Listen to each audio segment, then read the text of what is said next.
Hi students, good morning. देखिए भी last class में अपने चर्चा कर रहे थे किस पे? कोशिका सिद्धांत पे।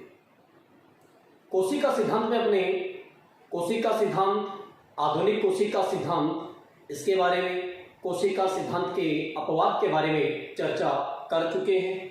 अब अपने बात करते हैं कोशिका के प्रकारों की। कोशिका के प्रकारों की देखिए भी, पहला आधार लेते हैं अपने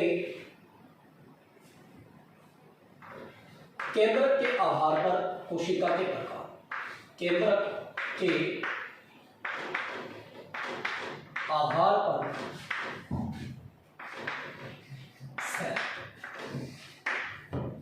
केंद्रक के आधार पर कोशिका के प्रकार की बात करें तो केंद्रक के आधार पर कोशिका दो प्रकार की होती है। कितने प्रकार की होती है? दो प्रकार की होती है। केंद्रक के आधार पर कोशिका जो है कितने प्रकार की होती है भी? दो प्रकार की होती है। पहला प्रकार क्या है?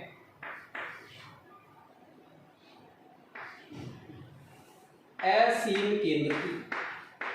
असीम केंद्र की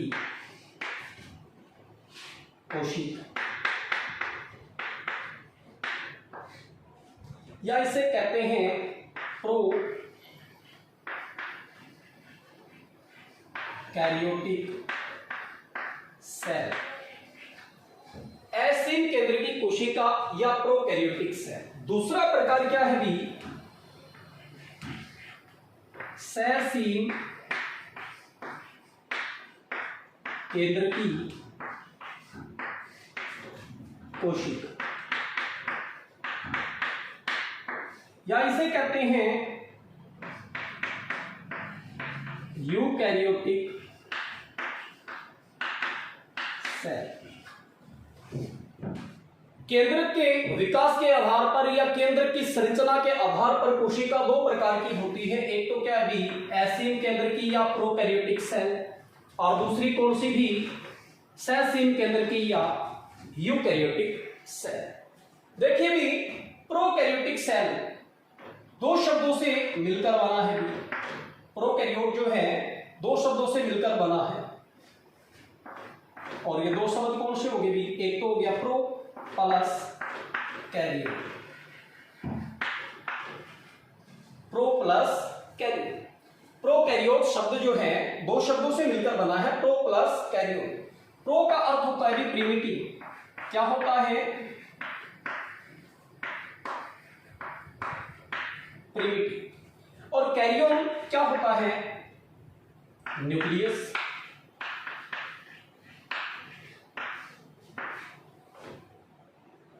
प्रोकैरियोट शब्द दो शब्दों से मिलकर बना है। एक तो क्या है? प्रो, और दूसरा क्या है? कैरियोन। प्रो का अर्थ होता है प्रिमिटिव, यानी आधे या अल्पविकसित। और कैरियोन शब्द किससे बना है? कैरियोन से अर्थ क्या है अपना? न्यूक्लियस या केंद्र। न्यूक्लियस या केंद्र। तो ऐसी कोशिका जिसमें आधे प्रकार का या अल्प विकसित प्रकार का केंद्र पाया जाता है, क्या कहलाती है? प्रोकैरियोटिक कोशिका। क्या कहलाती है? प्रोकैरियोटिक कोशिका। ऐसी कोशिका जिसमें अल्प विकसित प्रकार का या आधे प्रकार का केंद्र, यानी केंद्रक जो है उसमें केंद्रक झिल्ली का अभाव होता है, और कोशिका में झिल्ली द्वारा परिबद्ध कोशिकांगों का अभाव होता है। ऐसी कोशिका को क्या कहते हैं? प्रोकैरियोटिक कोशिका या असीम केंद्र की कोशिका। नाम में देखिए, हिंदी में देखिए, असीम केंद्र की। ए का मतलब क्या हो गया? यहां पे ए क्या है भी?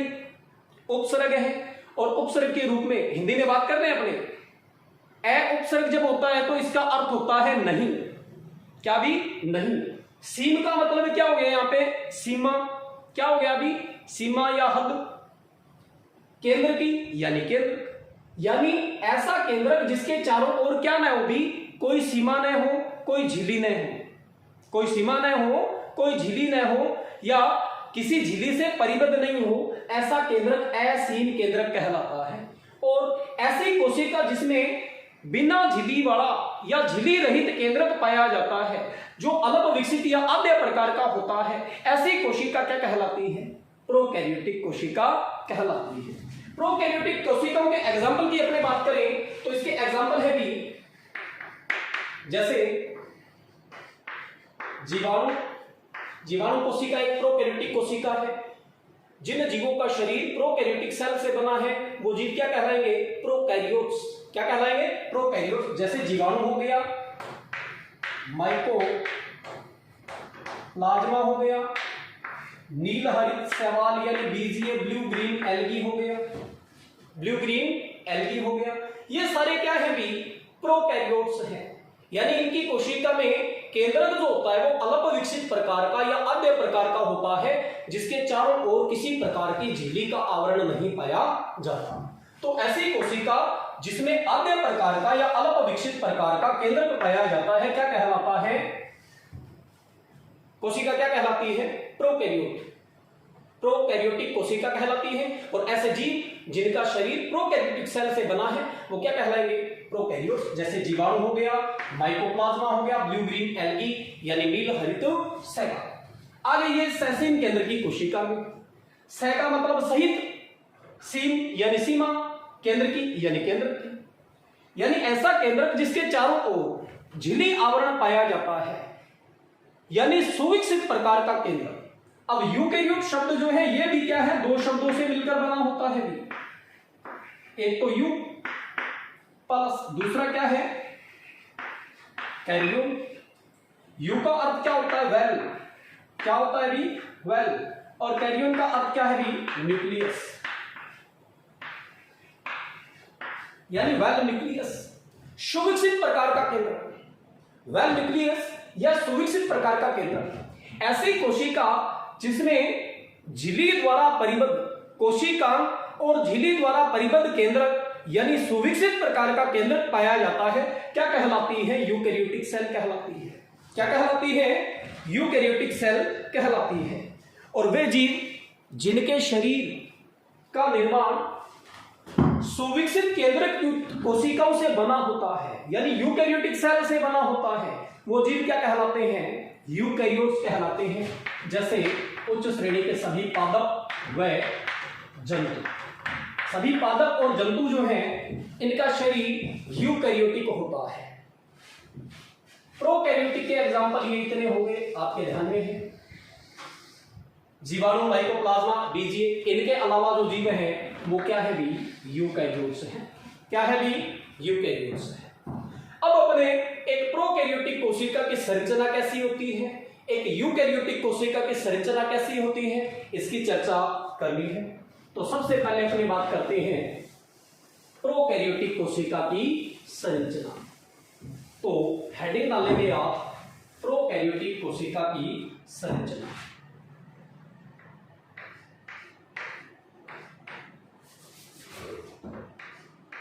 Structure of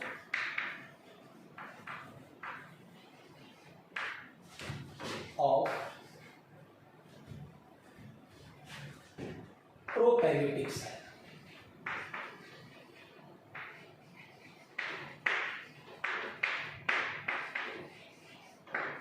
structure of prokaryotic cell. एसिन केंद्र की कोशिका या प्रोकैरियोटिक कोशिका की संरचना। प्रोकैरियोटिक संरचना की बात करें अपने, या प्रोकैरियोटिक कोशिका की संरचना की अपनी बात करें तो एक जीवाणु कोशिका जो प्रोकैरियोटिक कोशिका का एग्जाम्पल है, एक प्रारूपिक प्रोकैरियोटिक कोशिका के रूप में अपने एक जीवाणु कोशिका का अध्ययन करते हैं। किसका भी? जीवाणु कोशिका। तो जीवाणु कोशिका की संरचना पढ़ लो, चाहे प्रोकैरियोटिक कोशिका की संरचना पढ़ लो, एक ही बात है। तो यहां पे अपने एक प्रारूपिक प्रोकैरियोटिक कोशिका के रूप में, एक मॉडल के रूप में स्टडी किसकी करेंगे? एक जीवाणु सेल की, एक बैक्टीरियल सेल की स्टडी करेंगे। तो एक बैक्टीरियल सेल जो होती है वो कैसी होती है, उसमें कौन कौन से भाग होते हैं, इसको अपने एक डायग्राम के द्वारा समझते हैं और फिर प्रत्येक भाग पे अपनी चर्चा करेंगे। तो डायग्राम बनाएंगे आप साथ साथ।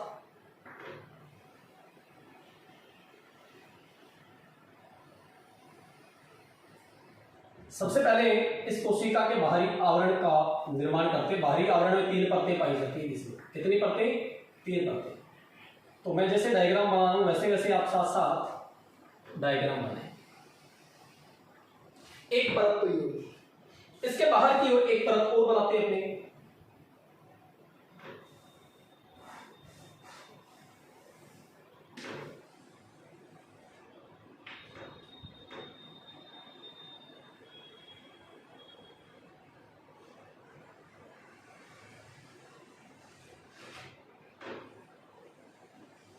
एक प्रोकैरियोटिक कोशिका की संरचना पढ़ रहे हैं अपने, और प्रोकैरियोटिक कोशिका की संरचना के अंतर्गत अपने एक जीवाणु कोशिका को एक प्रारूपिक प्रोकैरियोटिक कोशिका मानते हुए इसकी स्टडी करते हैं। तीसरा आवरण और होना इसके बाहर की ओर।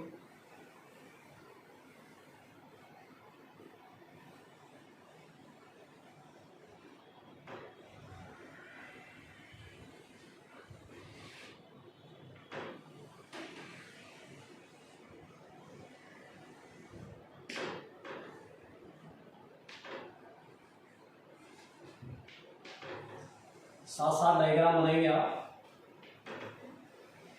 ये 3 परतें बनाई मैंने सबसे पहले बाहर की, फिर उसके बाद आप यहाँ पे बीचों बीच, क्योंकि केंद्र तो इसमें कैसा होता है कि अल्प विकसित प्रकार का, तो किसी प्रकार की झिल्ली इसमें नहीं पाई जाती। जो जो संरचना मैं बना रहा हूँ वैसे वैसे आप संरचनाएं बनाते जाइए, फिर इनका नामांकन कर देंगे अपने।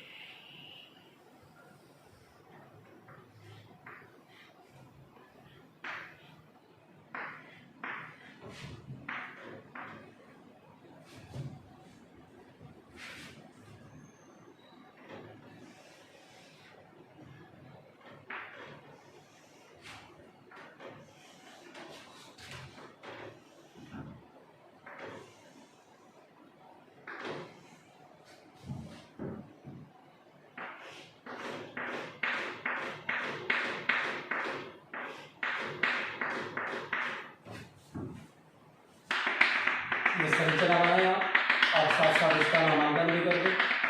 ये प्रारूपिक जीवाणु कोशिका है। क्या है भी?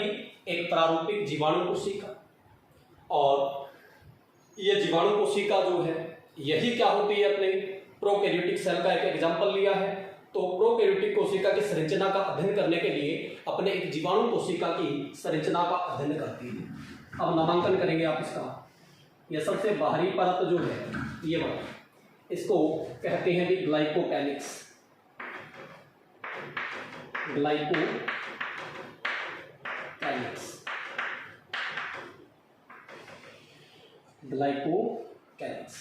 ग्लाइकोकैलिक्स के अंदर की ओर जो ये दूसरी परत बनाई है आपने, इसके जस्ट अंदर की, ये है भी सेल वॉल या कोशिका भित्ति। सेल वॉल या कोशिका भित्ति। सेल वॉल के अंदर की ओर ये जो संरचना है, तीसरा आवरण जो है ये है सेल मेम्ब्रेन या कोशिका झिल्ली। सेल मेम्ब्रेन या कोशिका झिल्ली। ये जो संरचना आपको दिखाई दे रही है इसको नाम दे दें आप प्लाज्मिड। क्या नाम दे देंगे?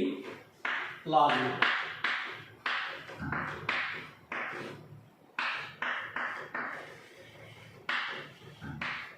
क्या नाम दे देंगे? प्लाज्मिड। और यहाँ पे जो ये केंद्र के समान संरचना है, यानी ये अल्प विकसित प्रकार का जो केंद्रक है, इसको क्या कहते हैं? केंद्र का। क्या कहते हैं भी? केंद्र का या न्यूक्लियोइड। केंद्र का भी या न्यूक्लियोइड। ये जो संरचना है ये राइबोसोम है, और प्रोकैरियोटिक कोशिका में 70S प्रकार का, ये S बनाया मैंने, 70S राइबोसोम। 2 प्रकार के राइबोसोम होते हैं, एक तो 70S, एक 80S।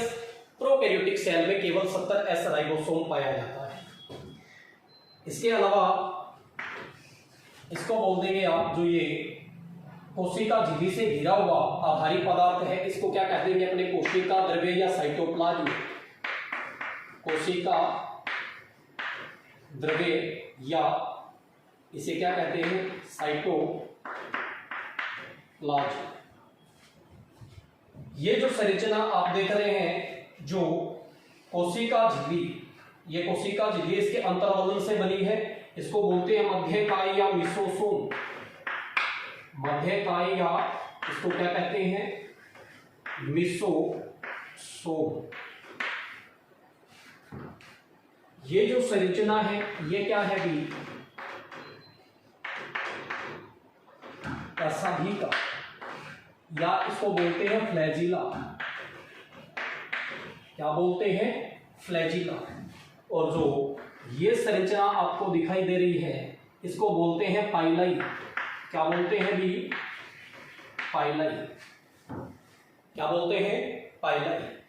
तो ये एक प्रारूपिक जीवाणु कोशिका है। क्या है, एक प्रारूपिक जीवाणु कोशिका। तो ये डायग्राम बनाइए आप, इसके बाद इसके प्रत्येक भाग की अपने चर्चा करते हैं।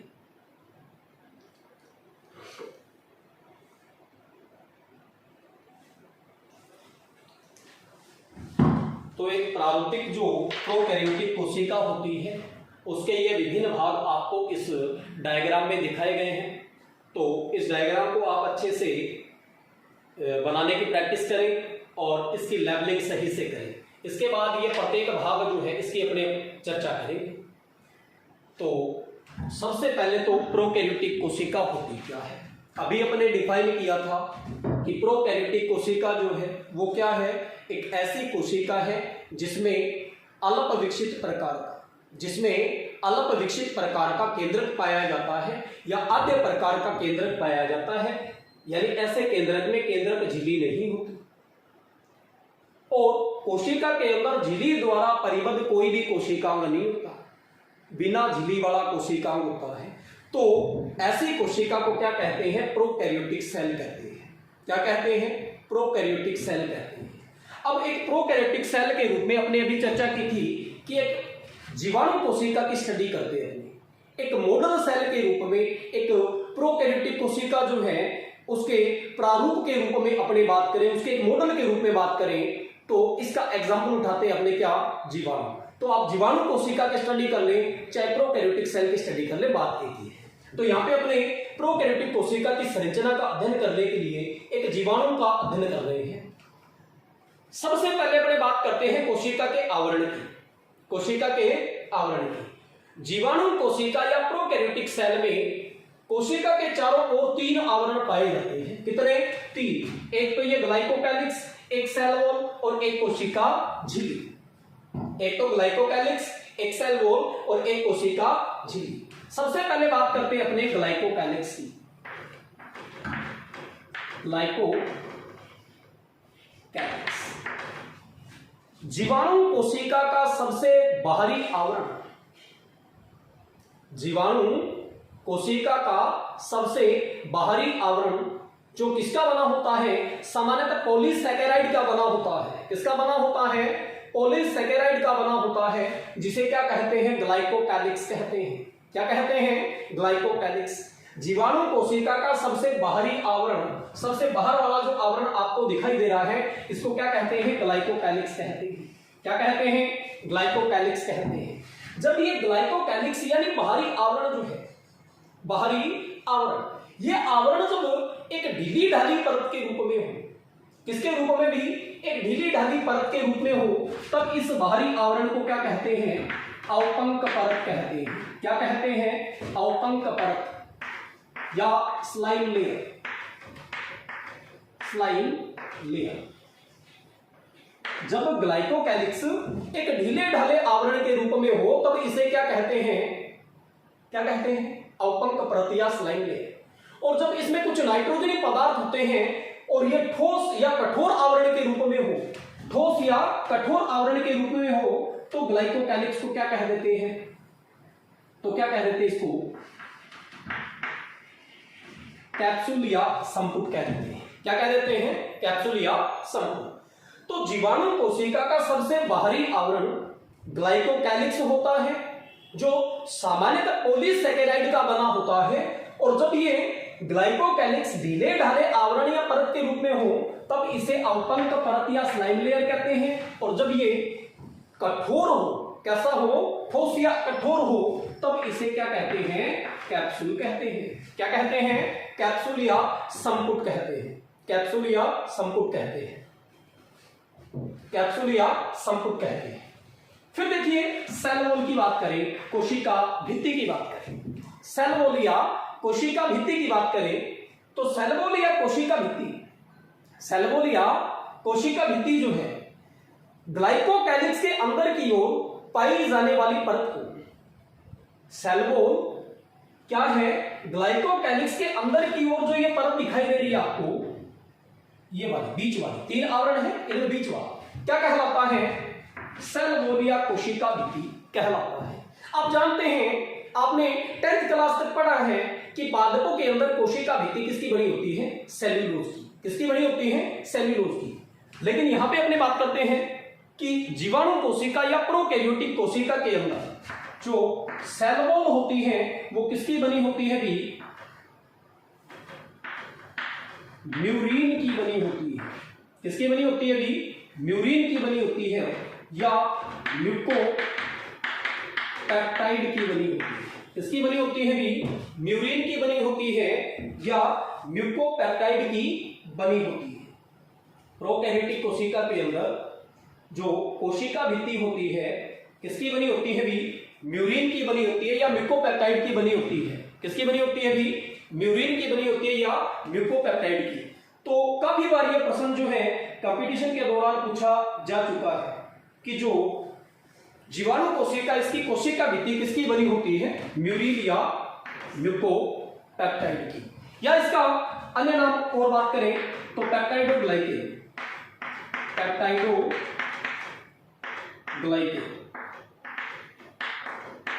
तो इनमें से कोई सा भी ऑप्शन हो तो आपको ध्यान रखना है कि जीवाणु कोशिका के कोशिका भित्ति किसकी बनी होती है, म्यूरीन या म्यूकोपेप्टाइड या पेप्टाइडोग्लाइकेन की बनी होती है। किसकी बनी होती है, म्यूरीन या म्यूकोपेप्टाइड या पेप्टाइडोग्लाइकेन की बनी होती है।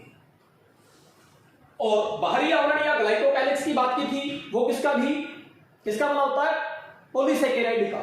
या इस पॉलीसैकेराइड को अपने नाम देते हैं म्यूसिलेज। क्या भी, म्यूसिलेज, म्यूसिलेज का बना होता है।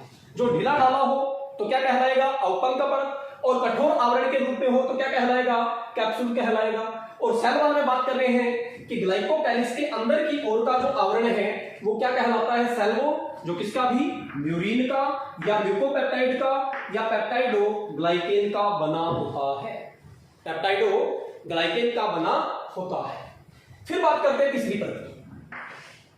जीवाणु कोशिका का सबसे भीतरी आवरण जो कोशिका द्रव्य को घेरे हुए रहता है, ये व्हाइट वाली लाइन जो आपको दिखाई दे रही है, क्या है भी, कोशिका झिल्ली। क्या है भी, कोशिका झिल्ली। और ये कोशिका झिल्ली जो है ये लिपोप्रोटीन की बनी होती है।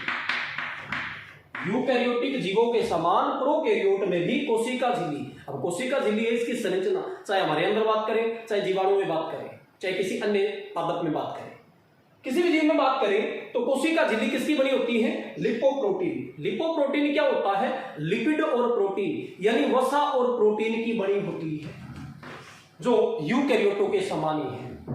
जीवाणु कोशिका में क्या होता है कि कोशिका झिल्ली जो है इसके अंतर्वलन से, कोशिका झिल्ली के अंतर्वलन से एक संरचना बनती है जिसे मध्यकाय या मिसोसोम कहते हैं।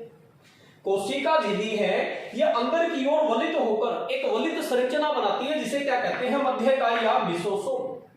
अब मिसोसोम जो है इसमें श्वसन से संबंधित एंजाइम होते हैं।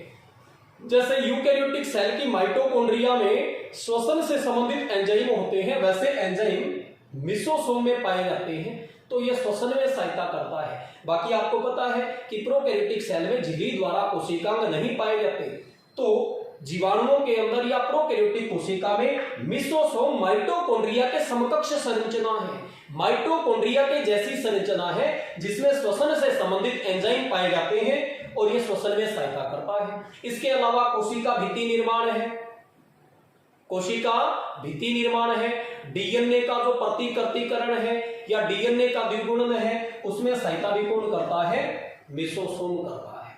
फिर देखो कि जो कोशिका झिल्ली है इसके द्वारा घिरा हुआ समस्त आधारी पदार्थ क्या कहलाता है? कोशिका द्रव्य। और इस कोशिका द्रव्य में आनुवंशिक पदार्थ डीएनए जो होता है वो क्या होता है कि एक स्थान पे इकट्ठा पड़ा रहता है।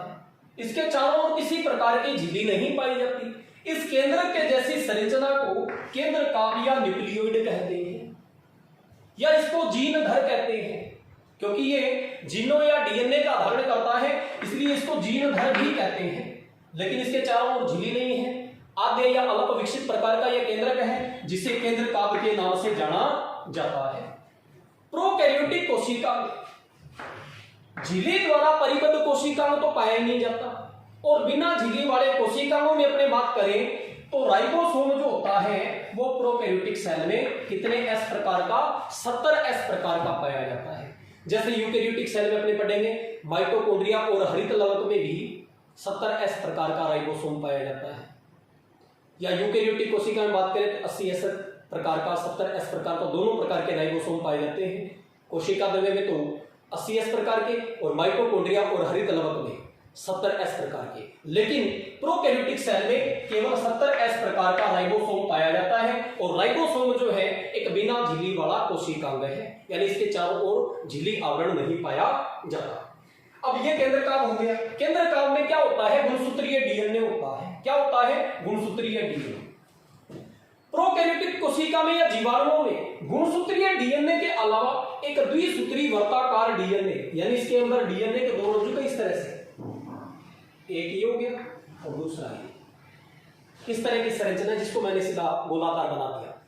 तो जीवाणु कोशिका में या प्रोकैरियोटिक सेल में गुणसूत्रीय डीएनए के अतिरिक्त एक द्विसूत्री वर्ताकार डीएनए भी पाया जाता है जिसे प्लाज्मिड कहते हैं। क्या कहते हैं? प्लाज्मिड कहते हैं। और ये प्लाज्मिड जो है इसमें सब प्रतिकृति करने की क्षमता होती है, यानी अपने समान नई प्रतियां बना सकता है। लेकिन नई प्रतियां कहां बना सकता है? किसी सेल के अंदर, कोशिका से बाहर नहीं। किसी कोशिका के अंदर ये प्लाज्मिड जो है अपना गुणन कर सकता है, अपनी प्रतिलिपि बना सकता है। इसी गुण के कारण प्लाज्मिड का उपयोग इसमें भी बायोटेक्नोलॉजी में, डीएनए या जीन के वाहक के रूप में किया जाता है, एक वेक्टर के रूप में किया जाता है। इसकी चर्चा अपने बायोटेक्नोलॉजी के अंतर्गत करते हैं। तो प्लाज्मिड क्या है? जीवाणु कोशिका में पाया जाने वाला अतिरिक्त गुणसूत्रीय पदार्थ जो द्विसूत्री और वर्ताकार होता है। इसका उपयोग बायोटेक्नोलॉजी में हम किस लिए करते हैं? वाहक के रूप में या एक वेक्टर के रूप में करते हैं, जीनों का स्थानांतरण करने के लिए करते हैं। कसाबिका या फ्लैजिला की बात करें तो एक जीवाणु कोशिका, अब देखिए कि जीवाणु जो है ये चलायमान भी हो सकते हैं और अचलायमान भी हो सकते हैं, यानी गतिशील भी हो सकते हैं, अगतिशील भी, मोटाइल हो सकते हैं, नॉन मोटाइल हो सकते हैं। तो वे जीवाणु जो गतिशील होते हैं उनमें क्या पाई जाती है? कसाभिका पाई जाती है। क्या पाई जाती है? कसाभिका पाई जाती है। ये जो रोम के सदस्य आपको संरचना दिखाई दे रही है ये क्या है? कसाभिका या फ्लैजिला। इसी फ्लैजिला की वजह से वो क्या करते हैं? जीवाणु गति करते हैं। तो गतिशील जो जीवाणु होते हैं उनमें गति के लिए कसाभिकाएं पाई जाती है। ये जो संरचनाएं छोटी छोटी कसाभिका के समान संरचनाएं हैं जिनको क्या बोलते हैं? पाइलाई बोलते हैं। अब कसाभिका की बात की थी अपने, कसाभिका या फ्लैजिला। फ्लैजिला या कसाभिका जो है प्रोटीन से बने हुए तंतु हैं जो कौन सी प्रोटीन से बने हैं? फ्लैजिन प्रोटीन से। कौन सी प्रोटीन से? भी फ्लैजिन प्रोटीन से बने होते हैं। और इसी प्रकार ये संरचनाएं जो आपको दिखाई दे रही हैं इनको बोलते हैं पाइलाई। क्या बोलते हैं भी? पाइलाई। पाइलाई जो है ये भी रोम सदस्य संरचनाएं हैं। इनका काम क्या होता है कि जब जीवाणुओं के अंदर लैंगिक जनन के दौरान जीवाणु कोशिकाएं जब पास पास आती हैं तो इन पाइलाई के द्वारा आपस में जुड़ जाती है। तो इस क्रिया को कहते हैं कॉन्जुगेशन, संयुग्मन। संयुग्मन की क्रिया के लिए पाइलाई काम आते हैं। ये पाइलाई जो है इनकी सहायता से दो जीवाणु कोशिकाएं आपस में जुड़ जाती हैं। कितनी जीवाणु कोशिकाएं? दो जीवाणु कोशिकाएं आपस में जुड़ जाती हैं। तो ये है प्रोकैरियोटिक कोशिका की संरचना या जीवाणु कोशिका की संरचना। तो एक प्रोकैरियोटिक कोशिका में ये वाले भाग होते हैं। आपको मेनली जो ध्यान रखना है सबसे पहले ग्लाइकोकैलिक्स किसकी बनी होती है, म्यूसिलेज या पॉलीसेकेराइड की। जब यह ढीली ढाली परत के रूप में हो तो इसे स्लाइम लेयर या अपंग परत कहते हैं, और जब ये ठोस आवरण के रूप में हो तब इसे क्या कहते हैं, कैप्सूल, जो जीवाणुओं को अन्य कोशिकाओं के अंदर लाइसोजाइम एंजाइम के प्रभाव से बचाने का काम करता है, इनको सुरक्षा का कार्य करता है। सेल वॉल किसकी बनी होती है, म्यूरिन की या मिकोपेप्टाइड की या पेप्टाइडोग्लाइकेन की। विशेष तौर पे याद रखेंगे इसको। कोशिका झिल्ली जो है ये लिपोप्रोटीन की बनी होती है और सभी जीवों के अंदर ये सामान्य होती है, यूकेरियोटिक कोशिका के समान है भी कोशिका झिल्ली। कोशिका झिल्ली के अंतर्वलन से बनी संरचना क्या कहलाती है, मध्यकाय या मिसोसोम, जो जीवाणुओं के अंदर माइटोकॉन्ड्रिया के समकक्ष संरचना है। इसमें श्वसन से संबंधित एंजाइम पाए जाते हैं और ये श्वसन में सहायता करता है। इसके अलावा कोशिका भित्ति निर्माण है, डीएनए का रेप्लिकेशन या द्विगुणन है, उसमें ये सहायता करता है। जीवाणु कोशिका या प्रोकैरियोटिक कोशिका में झिल्ली रहित केंद्रक के समान संरचना पाई जाती है, जिसे केंद्रक कहते हैं। इसमें गुणसूत्रीय पदार्थ डीएनए होता है, यानी गुणसूत्रीय पदार्थ डीएनए जीवाणु कोशिका या प्रोकैरियोटिक सेल में झिल्ली द्वारा परिबद्ध नहीं होकर साइटोप्लाज्म या कोशिका द्रव्य में बिखरा होता है। गुणसूत्रीय डीएनए जो है बिखरे होने का मतलब यहाँ पे ये मत समझना कि पूरे कोशिका द्रव्य में फैला हुआ है, एक स्थान पे संघनित है, इसी संघनित स्थान को अपने नाम क्या दिया है, केंद्र का दिया न्यूक्लियोइड। अब इस गुणसूत्रीय पदार्थ डीएनए के अतिरिक्त एक द्विसूत्री वर्ताकार डीएनए और पाया जाता है, जिसे क्या कहते हैं, प्लाज्मिड कहते हैं। और प्लाज्मिड में सेल्फ रेप्लिकेशन या स्वप्रतिकृतीकरण की क्षमता होती है, इसीलिए इसका बायोटेक्नोलॉजी में वेक्टर के रूप में, वाहक के रूप में इस्तेमाल किया जाता है। प्रोकैरियोटिक सेल में 70S प्रकार के राइबोसोम पाए जाते हैं और गतिशील जीवाणुओं के अंदर कसाबिकाएं पाई जाती हैं, और पाइलाई जो है या इनको पिलाई बोलते हैं, इनका कार्य है भी दो जीवाणु कोशिकाओं में आपस में चिपकाने में ये सहायता करती है। तो ये एक प्रोकैरियोटिक कोशिका है। नेक्स्ट क्लास में अपने यूकैरियोटिक कोशिका है उसकी स्टडी करेंगे, और यूकैरियोटिक कोशिका के अंदर प्रत्येक पार्ट की अपने डीपली स्टडी करेंगे, और उसमें थोड़ा समय भी लगने वाला है। तो नेक्स्ट क्लास में अपने शुरुआत करेंगे भी यूकैरियोटिक सेल की। तब तक के लिए आप पढ़ते रहें, मस्त रहें, स्वस्थ रहें। धन्यवाद।